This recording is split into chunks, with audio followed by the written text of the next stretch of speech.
I've been reincarnated as the daughter of a scumbag. I've come back to get what he owes me.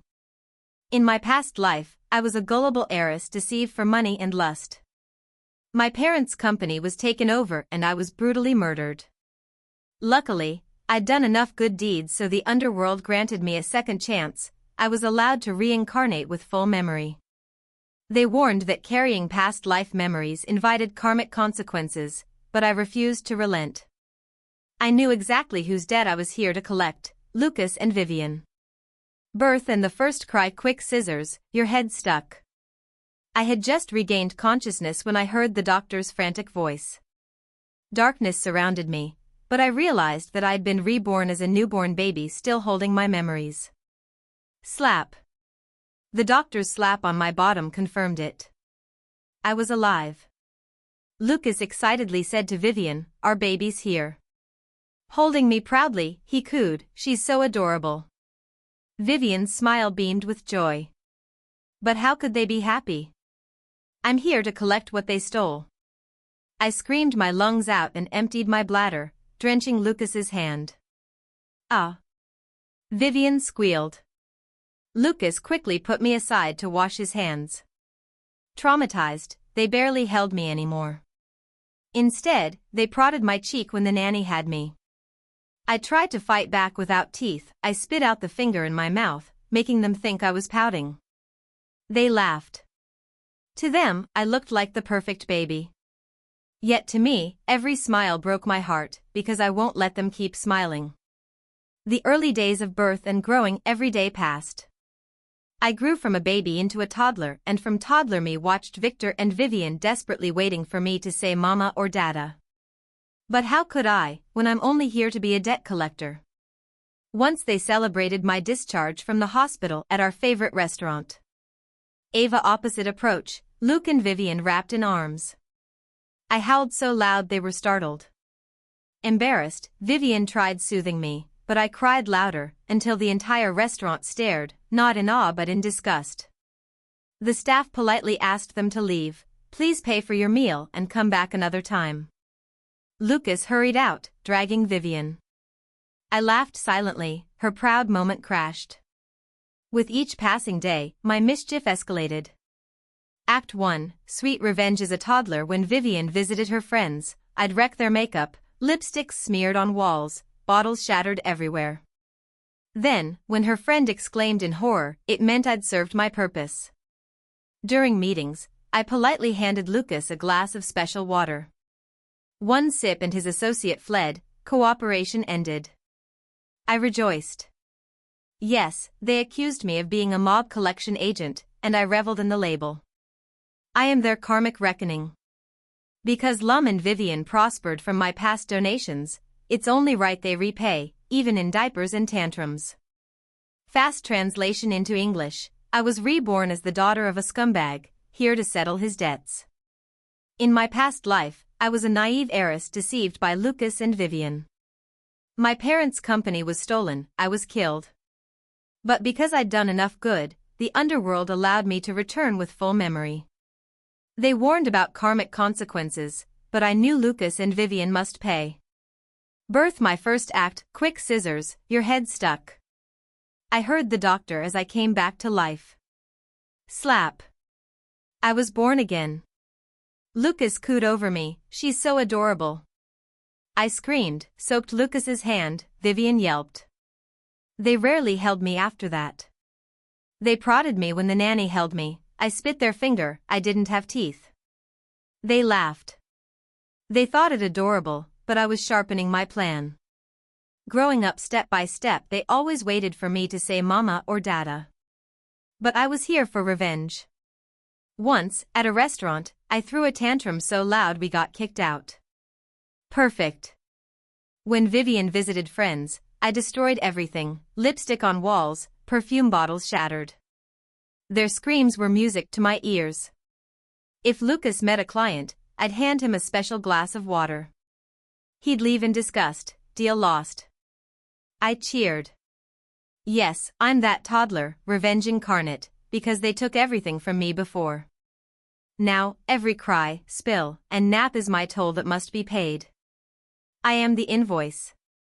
The good days always pass quickly, and soon I was old enough to start elementary school. What a pity, I couldn't cause trouble at home anymore. Lucas and Vivian let out a huge sigh of relief. The day they sent me off to school, they smiled in a way I hadn't seen in a long time. Aurora, remember to get along with your teachers and classmates at school, okay? Mommy and Daddy will miss you, Vivian said, pretending to wipe away tears as she said goodbye. Mom, I'll miss you too, I replied, giving her a fake little hug. Of course, I would be back soon, I said silently to myself. Looking at the pure, bright smiles of the children in the schoolyard, I suddenly felt like I had returned to my past life. I once had loving parents too. We were a happy family. Lucas. Vivian. Once again, I clenched my teeth in hatred. Is this Aurora's mother? Your child got into a fight at school. Is this Aurora's mother? Your child argued with the teacher today. Aurora's parent, please come to the school. Aurora's parent, we can't keep this child at our school anymore. Please take her home. Now, I was standing outside the school. Vivian and Lucas were with me. We had all been kicked out. How do you raise a child like this? Lucas shouted directly at Vivian. And you? A father who never does anything, who are you to talk? Vivian shouted back, refusing to back down. The drama ended, and we sat in the car on the way home, the entire vehicle filled with low, suffocating pressure. How did I end up with something like you? Lucas finally exploded. You do nothing but embarrass me every day.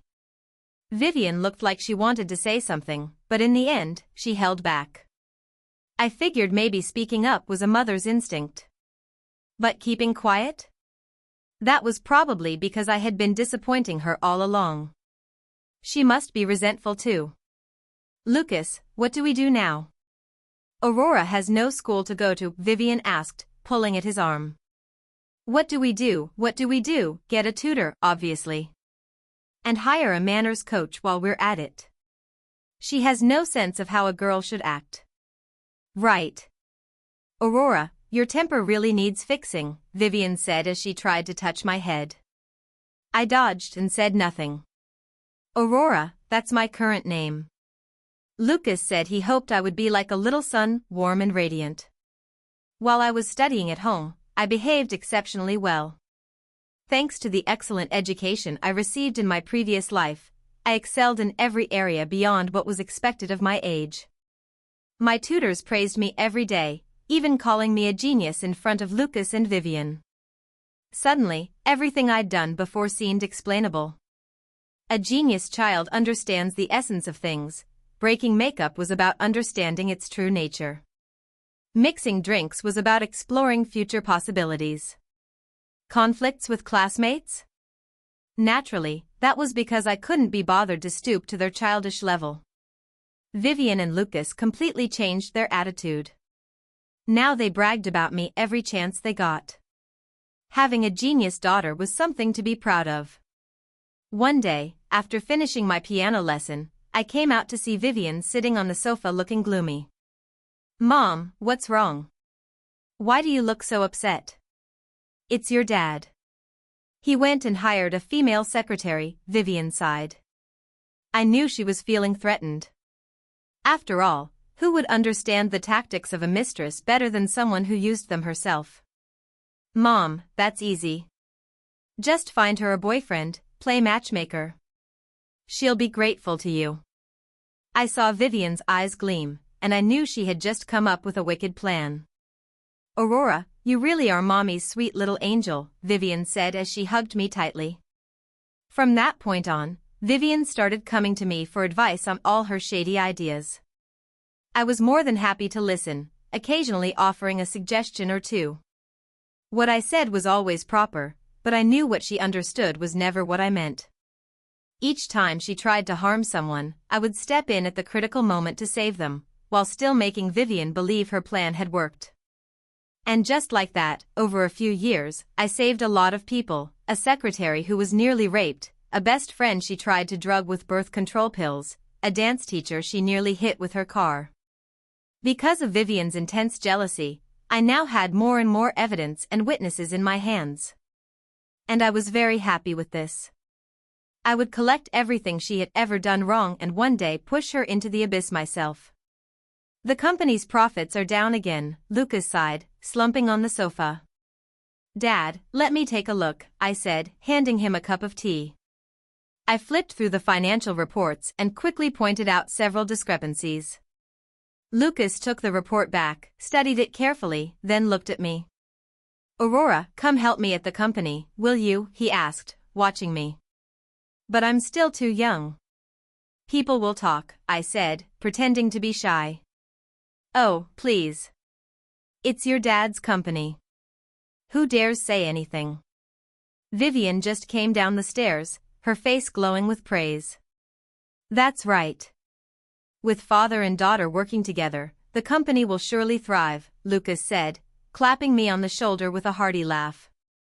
Every time Vivian had someone carry out her dirty work, I would step in at the last moment to save them, making it seem as though her plan had succeeded. In just a few short years, I had saved many people, the secretary who was nearly raped, the best friend who almost had birth control slipped into her drink, the dance teacher who narrowly avoided being hit by a car. Vivian's extreme jealousy meant I was collecting more evidence and witnesses against her by the day. I was satisfied with the situation. I planned to gather every misdeed she had committed and one day drag her into the abyss with my own hands. The company's profits are down again, Lucas sighed, slumping on the sofa. Dad, let me take a look, I said, handing him a cup of tea. I took the financial report and flipped through it, quickly spotting several loopholes. Lucas looked at the report, then at me. Aurora, why don't you come help out at the company? He asked. But I'm too young, people might gossip, I replied, pretending to hesitate. Oh please, it's your dad's company. Who dares to talk? Vivian came downstairs just in time, her eyes full of praise. That's right. With father and daughter working together, the company will surely thrive. Lucas patted my shoulder, laughing heartily. Now tell me, who wouldn't envy me? A beautiful wife and a brilliant daughter. He pulled Vivian with one arm and me with the other, his eyes sparkling with pride and excitement. And so, I slowly integrated into the company. At first, I just ran errands by Lucas's side, getting familiar with the senior management. As I grew older, I volunteered to work at the grassroots level. Lucas thought I was trying to better understand the company's operations and readily agreed. He had no idea how much he would regret that decision later. I'm nearly 18 now. With my attractive appearance and sharp mind, I'd already made a name for myself among the elite circles. People said marrying me was like hitting the jackpot, a beautiful wife and a capable partner. Over the years, many had discreetly asked Lucas about my preferences. Some had even floated the idea of a marriage alliance. Lucas was proud, immensely so. But he was also smart. He didn't agree to anything. I figured he was waiting for me to grow a little older, to become even more valuable. I knew he had started probing into top-tier families. But he was bound to be disappointed. I'm currently the ultimate love-struck heiress.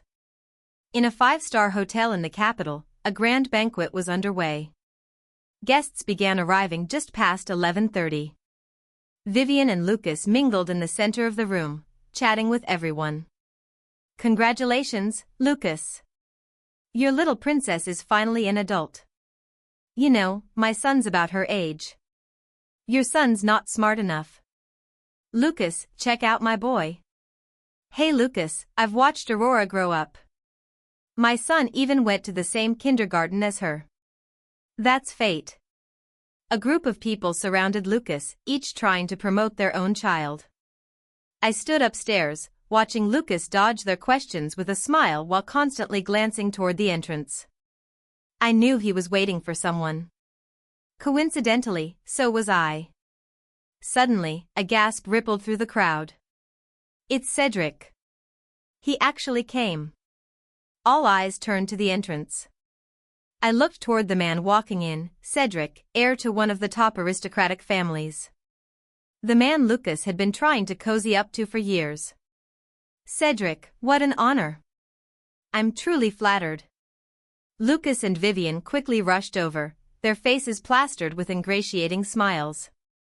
I spared them only a few glances before turning away. I didn't care how their conversation went, I already knew it would be futile. Soon, the clock struck 12. A man in a white shirt appeared at the entrance. It was my cue. Today marks my daughter Aurora's coming-of-age celebration.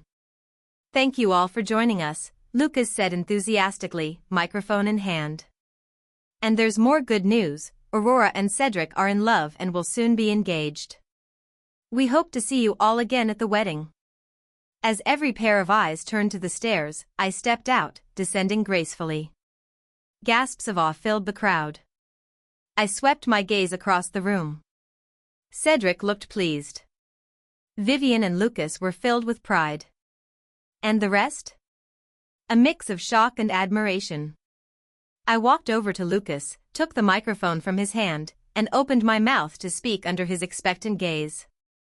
Welcome, everyone, to my coming-of-age party. Yes, it's true, I'm getting engaged. I hope you'll all join us again for the wedding. As soon as I finished speaking, another wave of gasps swept through the crowd. Lucas nodded in satisfaction. Just as he reached out to take the microphone back from me, I stepped down from the stage and walked straight ahead.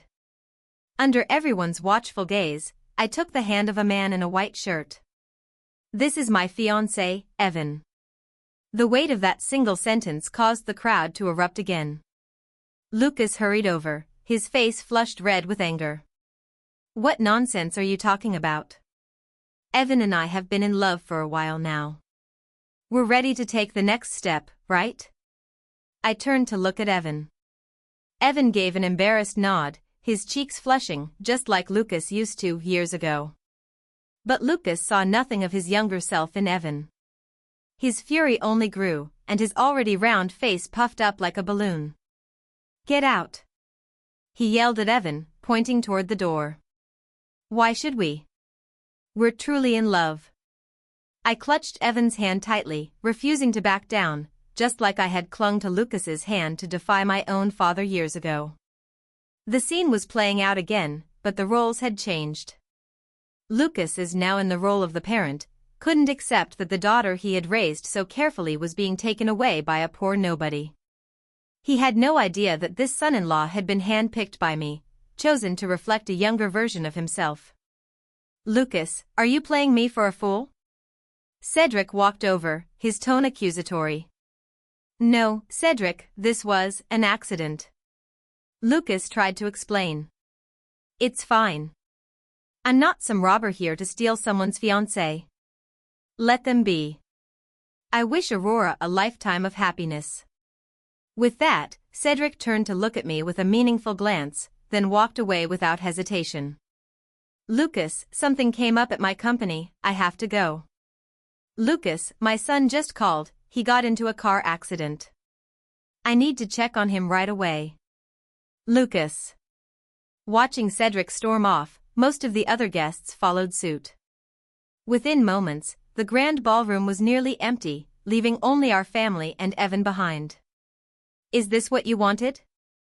Lucas finally broke down, clutching his chest and collapsing under the stress. Lucas. Vivian cried out, rushing to support him. Dad, Evan, and I are here to see you. I pushed open the hospital room door. In one hand, I carried a small fruit basket. In the other, I held Evan's hand, boldly walking up to Lucas's bedside. Lucas was once again too angry to form words. Aurora, why didn't you ever tell us you had a boyfriend? Vivian tried to ease the tense atmosphere. This is Evan. I met him while working at the company's grassroots level. He's really great. You'll like him once you get to know him. Hello, Uncle and Auntie. I truly love Aurora, Evan added quickly, trying to show his sincerity. Evan, a man just like Lucas. From the moment I started working at the company's lower levels, I often felt like someone was watching me. One evening, I deliberately chose to work late on a stormy night. The office was empty. Just as I'd suspected, someone draped a blanket over me. I forgot a document and came back to get it. Saw someone still here, curled up like that, so I brought over a blanket. Work's important, but your health matters more. He smiled as he spoke, looking harmless and full of concern. Naturally, I politely thanked him and casually asked for his name. After that, I started seeing him everywhere. Sometimes at a coffee shop, he'd appear next to me and say the line was too long, offering me his spot since he wasn't in a rush. Sometimes in the office break room, he'd hand me a small piece of cake. I made this. Not sure if it's any good. Thought I'd get someone's opinion. Sometimes while I was working out at the gym, he'd show up right as I finished running and offer me a glass of warm water. He kept showing up in my life. At first, it was every few days, then more frequently. His care seemed casual, but it was clearly calculated. These tactics were all too familiar to me. After all, I had once been deceived by Lucas using the exact same methods in my past life. But this time, I didn't disappoint Evan. I began showing interest in him, just like that naive girl had once shown to Lucas. Eventually, he confessed his feelings. I don't know if men like him always follow the same script. He asked me out to dinner, chose a romantic movie, and then when the lights came on after the film, he handed me a bouquet of flowers and confessed his love in front of everyone. Say yes. Say yes. The cheers of the crowd left me a little dazed. The moment was all too familiar. Aurora, please say yes, Evan pleaded, holding my hand and looking at me with urgency. Okay. The instant I said that word, I could feel him let out a sigh of relief. And just like that, two people, each harboring their own agenda, officially became a couple. I looked at Lucas, and I knew it only took that one glance at the coming-of-age ceremony for him to see right through Evan. After all, who would know their own kind better than themselves? What's your family like? Lucas began his questioning. Uncle, I was born in the countryside, but I've always worked hard. I graduated from Qingdai University, Evan replied. Hearing that, Lucas sat up straighter, his gaze sharpening. I heard you work at my company. What's your position? Uncle, I've only been working for 2 years, but my manager says I show a lot of potential. They're planning to promote me to a supervisor role soon. Listening to Evan's response, I immediately picked up on the undertone. He was dodging the real question and only highlighting his strengths and future prospects. In my past life, I couldn't see through that. But now, it was crystal clear, he was just painting a pretty picture. Uncle, Evan clearly wanted to say more. Hey, young man, would you mind going out and grabbing something to eat for us? None of us have had lunch yet, and we're starving. Lucas cut him off. As soon as Evan stepped out, Lucas gave Vivian a look. Vivian pulled me aside. Aurora, can't you see? He doesn't even want to tell us about his family. There's definitely a ton of problems there. You guys didn't come from much either. He just has a rough background, that's all, but he works hard and clearly has a bright future. I argued back. Future? Ha! Who's giving him that future? Lucas sneered with disdain. I am, of course.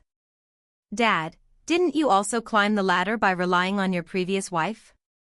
I played the part of a love-struck, spoiled heiress perfectly. Vivian and Lucas both turned pale at my words. Don't talk nonsense. Exactly. Wasn't this company originally surnamed Tang? You only got this far because of Elena. I love him, and I'm willing to do the same for him. At this, Lucas completely lost it. He grabbed the cup by the bed and hurled it at me. Get out. Before the words fully left his mouth, he coughed, and a mouthful of blood sprayed out. At that moment, I knew I'd pretty much accomplished what I came for. I just wanted to provoke him. If I actually made him drop dead, how would I continue the game? Ignoring Vivian's cries behind me, I turned and walked out the door. Right now, I was playing the role of a head-over-heels, love-obsessed heiress. I had to keep nurturing this relationship with Evan. "Hey, Evan, where are you?" I stood in the hospital hallway, calling him. "Aurora, I'm almost back." "Just wait for me," Evan replied, slightly out of breath. "Evan, sniffle sniffle, my dad yelled at me, he's trying to keep us apart. Can I come find you right now?" I played my role like a girl heartbroken by her parents, desperate to run into her lover's arms. "Aurora, don't cry. Please don't cry. My heart breaks when you cry. Our Aurora is the strongest little girl, just wait for your boyfriend, okay?" I sniffled a few more times, then stopped crying. God, it's like he's coaxing a toddler. Disgusting. I hung up and couldn't help but dry heave a little. Before long, Evan showed up. "Evan, I just had a huge fight at home. I have nowhere to go." I clung to him, tearfully complaining. "Aurora, if you don't mind, come stay at my place for a few days. I wouldn't feel right with you alone in a hotel. This way, I can take care of you." Evan was already making his move. Calculating. "Sure." I agreed immediately. Once I got to Evan's place, I started snapping photos nonstop. He was cooking? I took pictures. I just woke up in the morning? I took pictures. We were eating together? I took more. Then, every day, I posted 9 photo collages on my social media. Everyone around me was saying I was madly in love with him. Some even commented, "When can we drink your wedding wine?" Evan saw all of it too, and even replied to one of those comments, "Very soon."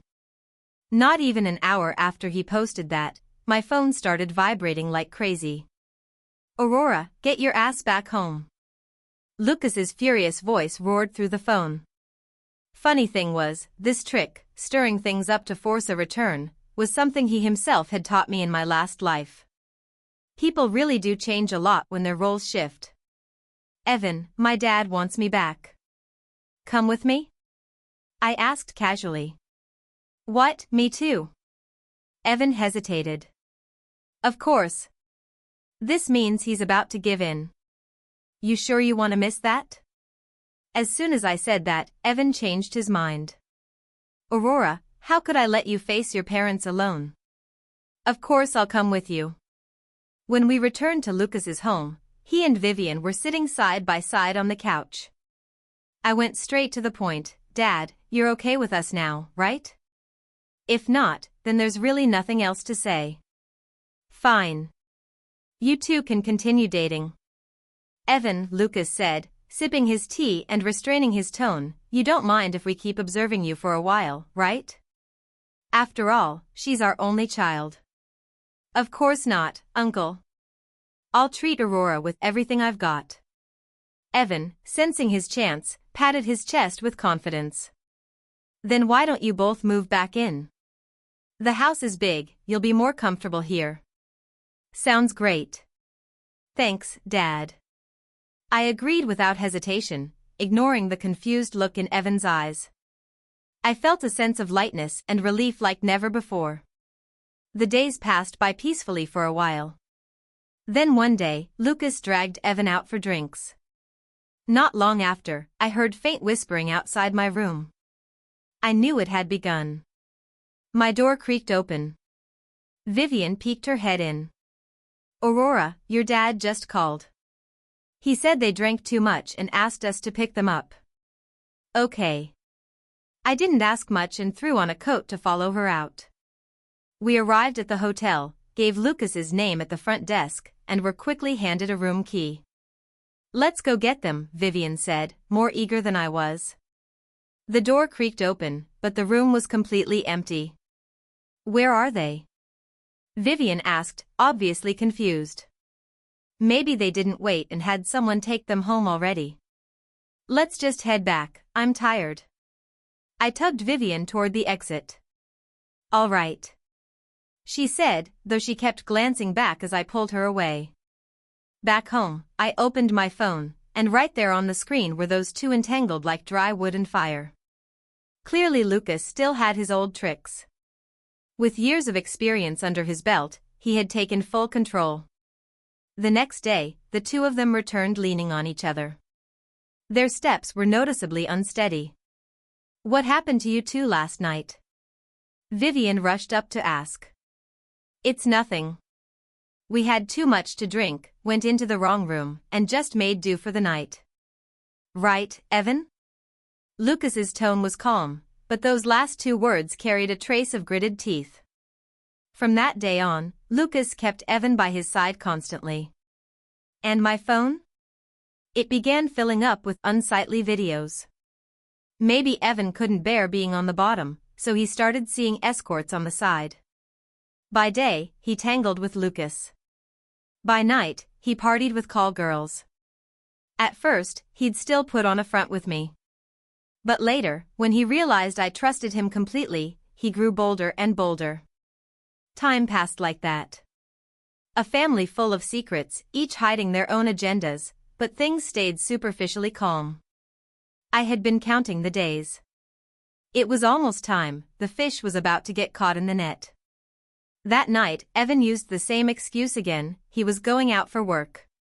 As always, I said nothing, only reminded him to take care of himself. After he left, I stared at my phone for a bit, then got up and headed out. "Hi, can you tell me which room Evan is in?" "I'm his girlfriend." I showed the receptionist a photo of Evan and me. The receptionist gave me a subtle glance, then handed me a keycard. At the door, I didn't rush in. I pulled out my phone, eyes fixed on the screen. Just as Evan was about to climax, "What the hell are you doing?" I shouted at full volume. Evan let out a muffled groan, visibly startled and deflated instantly. When he finally gathered himself and saw me, he panicked. "Aurora. What are you doing here?" I didn't answer. Tears just streamed down my face as I turned and ran, completely ignoring his frantic calls behind me. Once I reached a quiet spot, I stopped running. There wasn't a trace of sadness on my face. I looked at my phone, he was calling non-stop. Smiling, I immediately booked a vacation flight. Then, as a little bonus, I sent all the videos to Vivian. The more peace I enjoyed over those few days, the more torment Evan endured. When Vivian saw the videos, her world collapsed. Her son-in-law and her husband, together? Who on earth could accept that? Those few days were like life or death for Evan. Vivian didn't dare call me, this scandal was too massive. It involved both my father and my boyfriend. She knew that if I ever found out, the whole family would be destroyed. She didn't dare confront Lucas either, she had long lost the ability to support herself, relying entirely on him. But that rage had to go somewhere. And the one who had to bear the brunt? Evan. Vivian pulled out all the stops. I heard she even got someone to kidnap Evan that very night. I knew there was bound to be a lot of fun happening during that time. After several days of play, it was time for me to return and pull in the net. "Evan, I'm at the airport. Come pick me up." I called him. Before long, a car pulled up in front of me. The door opened, and there was Evan's pale, gaunt face. "Aurora, I know I was wrong. Please forgive me, I've been looking for you everywhere these past few days." As he spoke, he dropped to his knees right in front of me. People around us started staring. This kind of man always played the sympathy card with a crowd. "Get up, just get up first." I acted embarrassed and reached down to pull him up. "No, Aurora, I really know I was wrong. Please forgive me," Evan pleaded. "Get up, let's talk about it at home." My tone softened, he noticed it right away. We got into the car. He started explaining non-stop. "I didn't want to touch you because I care too much. I only thought of someone else as you because I love you so much." And so on. But now, I was a woman who had been deceived by a scumbag once. I knew these tricks all too well. Do you really love only me? I asked. Of course, Aurora. I love you. You don't know, ever since you left, I've been losing my mind. Evan replied without hesitation, afraid even a second's delay would make him lose me. Perhaps seeing my attitude soften again, Evan proposed exactly what I wanted him to propose. Aurora, let's move somewhere else, just the two of us. I'll cut off everything from before. We'll start over, okay? I didn't answer immediately, pretending to ponder. Just as Evan couldn't stand the wait any longer, okay. I said the word he had been dying to hear. But we don't have the means right now, all my stuff is still at my dad's place. I feigned concern for the future. I'll go back and get it, no. Evan suddenly burst out, visibly panicked. Noticing my puzzled look, he quickly toned it down. Aurora, what I mean is, if you go back now, they definitely won't let you leave again. That would ruin our whole plan. Let me go. I'll get it for you. That made sense. All my documents, my ID, household registration, were kept with my dad's company's confidential files. The password is the company's founding date. Be careful not to take the wrong folder. I reminded him. As I watched him leave, I silently hoped he wouldn't disappoint me. Back at the hotel, I relaxed, watching the footage of two closely entangled bodies in Lucas's office. I downloaded the video and saved it. Aurora, I got it. Just give me a little time to pack, and we'll leave. Evan's voice was filled with excitement. All right, I replied cheerfully. But after that, he didn't call or message me for several days. I wasn't worried, on the contrary, I was thrilled. Breaking news, Tion Fan Group loses bid, suffers massive leak of company secrets, faces bankruptcy. This headline dominated every major news outlet. The moment I saw it, I jumped up uncontrollably. I had never lost my composure like that before. I was ecstatic. Aurora, where are you? Did you see the news? What are we going to do? Vivian called me, her voice panicked. Mom, don't worry. I know who did it. I'll be back soon. My voice was calm, starkly different from Vivian's desperation. I hailed a car and soon returned to Lucas's house. In the living room, Vivian was stomping in frustration, while Lucas sat on the couch with a dark, sullen face. Dad, Mom, don't worry, I said, striding confidently through the door. Aurora, you have a solution? Please tell us. Vivian looked at me like I was her last hope. After all, people used to a life of luxury couldn't possibly accept the word bankruptcy. I calmly pulled out my laptop and hit play on a video. Evan appeared on screen, opening the cabinet, taking documents, smooth and efficient. I knew that bastard was up to no good. I've been trying to find him. Vivian fumed and started cursing at the screen. Lucas's face turned purple with rage. But Dad, why was it so easy for Evan to get into your office? I asked innocently. That one sentence made both Vivian and Lucas's expressions shift again. Ding. My phone chimed with a notification. Look, Evan's been arrested, I said, holding out my phone.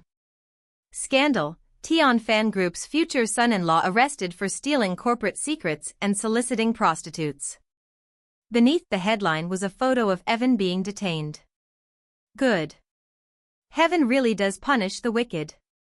Vivian exhaled in relief, pointing at the photo with a laugh.